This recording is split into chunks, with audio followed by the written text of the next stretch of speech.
আপনারা জানেন রাজ্যের প্রতি নরেন্দ্র মোদী সরকারের যে প্রবল বঞ্চনা, তা সত্ত্বেও আমাদের নেত্রী, আমাদের দলের মুখ্যমন্ত্রী, তিনি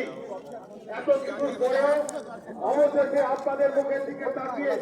বাংলার আপামর জনগণের প্রতি তিনি যে কথা দিয়েছিলেন,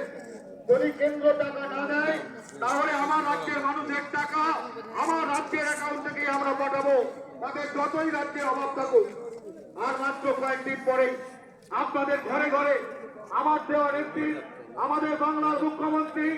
যে মুখ্যমন্ত্রীর প্রতি আপনারা আস্থা রেখে ভরসা রেখে এই বাংলায় আমাদের সরকার আপনারা বারবার গঠন করেছেন, সেই মুখ্যমন্ত্রী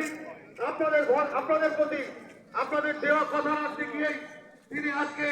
আমাদের ভাঙড়ে প্রায় 15,000 মানুষের ঘরে